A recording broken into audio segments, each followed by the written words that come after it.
Foot and ankle orthopedic surgeon. Today we're focusing on Ryan Papenhuyzen's recent ankle surgery and a post by the NRL physio on Friday.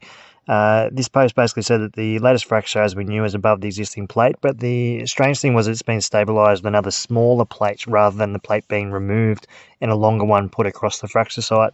So this post gives us some pretty good information. We already knew that the fracture was above the previous plate, but it is confirmed. As I said, the new smaller plate's been put in, which is unusual, and there's no mention of a removal of a previous plate, so we must assume that a new plate's been put crossing the new fracture site rather than a plate being removed and a new longer one being put across where the previous fracture site was and where the new fracture site is. So that's important to know. Now, just to give you an idea what it's going to look like, on the left there is Jackson Hastings' injury from last year where he fractured above a plate. That was posted by the NRL physio. On the left there we've marked it in a red circle, and on the right we've left it without it. Now we're going to put some markings around the fracture site here so you can get a better idea of how it all looks. We've got one side of the fracture site in red and the other one in yellow, just so you can get a better look at the fracture site itself. And Papenhuyzen's injury will be quite similar to Hastings. I think they had pretty similar injuries, and so his X-ray is likely to look a lot similar.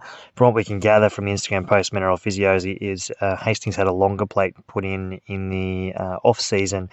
Now, just to give you a side-by-side shot, this shot on the left here is that Hastings shot from before. The shot on the right there is what the new plate is likely to look like. Obviously, it's a picture of a plate rather than an X-ray, but that's typically the position the plate we put in. The fracture site's marked in red there, and typically the surgeon will need to have 3 screws in above and below the fracture site each to maintain good position. The reason they might put in a smaller plate is just to prevent a bigger cut to take the old plate out and then put a new one in.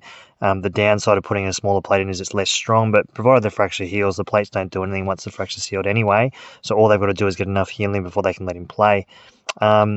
Generally, a normal size plate for a fibula is 3.5 mils, and that's probably what Papenhuyzen has in already. If they've gone smaller, the plate's probably about 2.7 mils in diameter, and the plate we show on the picture there is typically 2.7 millimeters. It'll be placed at 90 degrees in terms of positioning to the other plate, so that it's got room. So that just gives you guys a good idea of what surgery he's likely had. Obviously, I don't know the surgeons involved, but if you like our videos, please subscribe to the Foot and Ankle Orthopedic Surgeon, or take a look at our NRL playlist. Thank you very much for listening.